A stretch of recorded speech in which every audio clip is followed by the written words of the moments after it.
Hey guys, I'm Nick and welcome back to the channel. Or if you happen to be new here, please don't forget to subscribe. So today I'm talking about the 3 live-action Star Trek shows that are coming later on this year or early next year. We've yet to kind of get concrete dates on them, but I'm talking about, of course, Star Trek Strange New Worlds. I'm talking about Star Trek Discovery Season 4, and I'm also talking about Star Trek Picard Season 2. There's been a lot of anticipation for these new shows. We haven't had a huge amount of news out recently. The studios and producers and actors seem to be right in the midst of shooting the various seasons at the moment, so everybody's kind of keeping their cards pretty close to their chest about what we're likely to see for these new shows. But in the meantime, I thought I would maybe have a little bit of a look at these 3 shows and maybe talk about the aspects of them I'm looking forward to most, and maybe the aspects I'm looking forward to maybe not as much. So for starters, let's talk about Star Trek Strange New Worlds. I think this is the show that I am the most looking forward to seeing.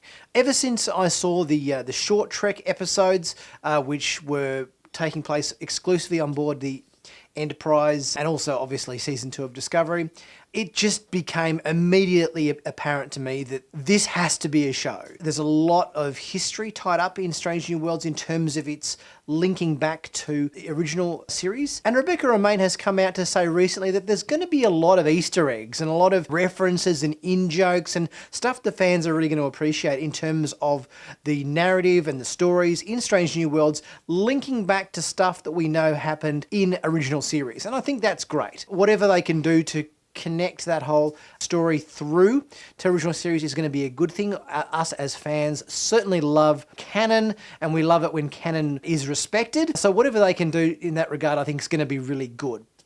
I'm looking forward to seeing Anson Mount and Rebecca Romijn and Ethan Peck reprise their roles as they did in Season 2 of Discovery for Strange New Worlds, and also looking forward to seeing the rest of the cast. I think this show, could potentially be the show that a lot of fans have been looking forward to in terms of really giving us that hit of nostalgia back to the original series of Star Trek. So I think that is probably one of the aspects of this show I'm looking forward to most. Anson Mount is a fantastic choice and did such a great job playing Pike in Season 2 of Discovery and also the various short treks as well. I'm really looking forward to the stories they are going to come up with. There's nothing about Strange New Worlds that I don't want to see. I think I'm most eager to hear news about this show. I'm most eager to hear about what stories they're going to delve into, and obviously those stories are going to be self-contained ones. We're going to be back to the storytelling style of original series and Next Generation, which I think is a good thing. I think although narrative and serialized storytelling in the more recent Star Trek series has been interesting, I think Star Trek at its core is a non-serialized format. I think to be able to tell different stories within the genre and to explore different themes and everything on an episode and then move on to a different theme and topic on another episode, I think is a good thing. I think writers do tend to get bogged down a little bit with the serialized storytelling format, and I think if that serialized storytelling format doesn't completely nail it, I think that is a huge issue. Although I didn't mind Season 3 of Star Trek Discovery, I did find the whole "it was a child's scream that caused the burn" to be quite disappointing. I think when you set up this whole mystery box aspect of the show, in the case of Discovery, and then that doesn't necessarily pay off as well as you might have hoped, that is a big issue. Myself, as a content creator for YouTube and other Star Trek YouTubers as well, I think when Star Trek Discovery Season 3 started, we were speculating heaps of stuff to do with the Omega particle in Voyager and all these other, theories about whether it was Burnham's mum in the Red Angel suit that caused the burn. Or anyway, there was all this speculation going on about what had caused the burn. And personally, I think the ideas that various YouTubers, myself and other people were talking about, the talk and the gossip and chatter that was happening online about people theorizing what had caused the burn,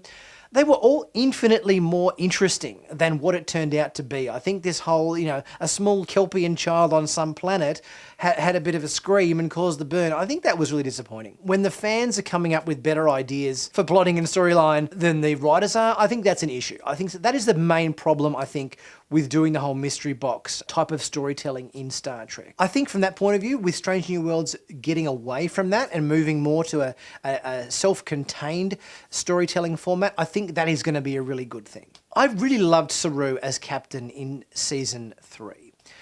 He didn't kind of make captain until maybe the 3rd or the 4th episode of season 3. And then the last 2 or 3 episodes of season 3, Saru was off on the planet, kind of having chats with Su'Kal. There weren't really that many episodes of season 3 where we actually got to see Saru in the captain's chair doing his captain thing. There was a handful of maybe 5 episodes perhaps where we got to see him really doing the whole being captain. And I was really disappointed when the Burnham got promoted to captain at the end of the season. Not because I don't think she would necessarily be a good captain, it's just I felt we needed a proper season of Saru as captain first. He only barely sat in the chair and he never really got enough glory as captain. It was blink and you miss it, because I think that dynamic between Saru as captain, Burnham as number 1 was really the Goldilocks zone of Discovery. That worked really well, and I was really kind of eager to see what season 4 would going to be like under that sort of premise. But obviously we've got Saru now back on Kaminar, Burnham as captain. I think Discovery is probably the one I'm least looking forward to seeing out of the new 3 seasons between Picard, Strange New Worlds and Discovery. Not because I don't like Discovery. I'm fine with Discovery. I enjoy Discovery. Because the last Star Trek show that we got was Star Trek Discovery.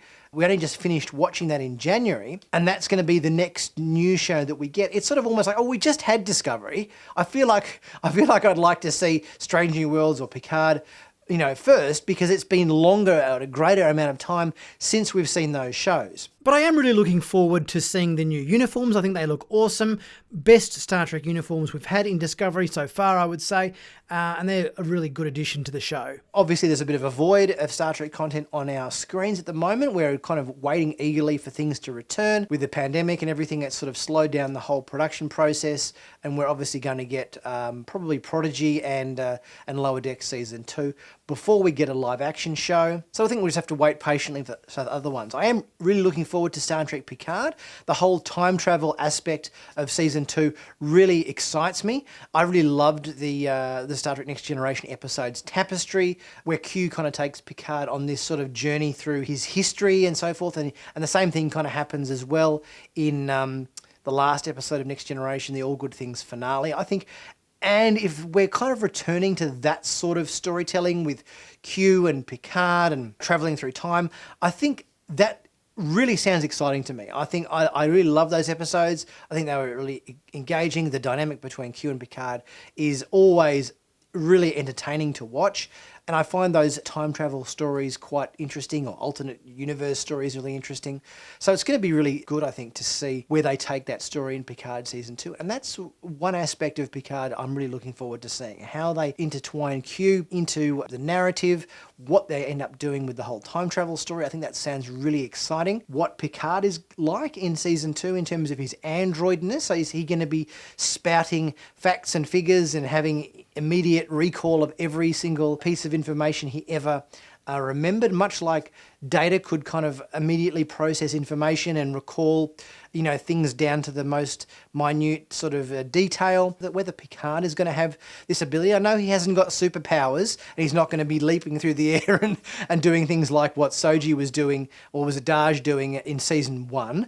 Can you imagine the potential, I suppose, if you could remember instantaneously everything you learnt throughout your entire life and be able to recall every piece of information, every fact figure you ever heard or listened to? That could be a formidable resource to tap, I think, and I hope they explore that in Season 2. I hope we've got some good cameos coming up in Picard Season 2. Obviously, we know Whoopi Goldberg is going to be in there. We've got Q going to be in there. We don't know about any other characters. There have been some rumours and so forth, and people speculating, if we're doing time travel, might we see Cisco? Might we see Archer? Might we see other, Next Generation characters like Worf or Crusher or whoever, or Geordi, Wesley even, I don't know. The potential is endless, and they've said that throughout the course of Picard, we are going to at some point see all of the characters. Not at the same time, but they're all going to pop in and say hello at some point or another. So there's a lot of interesting potential there as well. We know that 7 of 9 is back in season 2 of Picard, and she sort of only got a couple of episodes in season 1, but it would appear like she is kind of in the whole show now, which is, I think, really good. I think bringing her into the main cast, have her in every episode, much like the other bridge crew that we introduced in season 1, that's going to be good. And also how she integrates with the crew. Obviously, they've got a full crew on Rallstonian now, so where they're not going to be needing to bring the emergency navigation holograms on or the emergency engineering holograms on in the form of Rios's various alter egos. I'm guessing they're with 7 of 9 and all their other cast members, they're going to have enough to do with themselves. Obviously, it'd be still good to see our various Rios holograms pop in from time to time and do their thing. But yeah, with all of our cast in place, I think that's less critical. So I'm really sure that once Star Trek starts back up on our TV screens this year, which will probably begin with Lower Deck Season 2 in August, it's going to be pretty much open slather Star Trek, I think, for quite a while after that. We're having a bit of a void and a bit of a lull at the moment, but I think we're going to have Lower Decks in August. I think once that finishes, we're probably going to get Prodigy. Then after that, we're probably going to get Discovery. Then we're probably going to get Picard Season 2. Then probably Strange New Worlds. It's going to be one after the other, and it's probably going to take us through till probably end of 2022. And there's going to be a lot of interesting content coming our way. Guys, let me know what your thoughts are regarding, what things you're looking forward to most, or what you're maybe not looking forward to as much with Star Trek Strange New Worlds, with Picard Season 2, and with Star Trek Discovery Season 4. Let me know what you reckon. In the meantime, as always, please don't forget to like, to comment, share and subscribe. Click on my merch store link, which is in the description, where you can check out all my cool Star Trek themed t-shirts, much like this one. And also click on join if you want to learn about becoming a Sci-Finatics member. And I'll see you guys next time for my next review.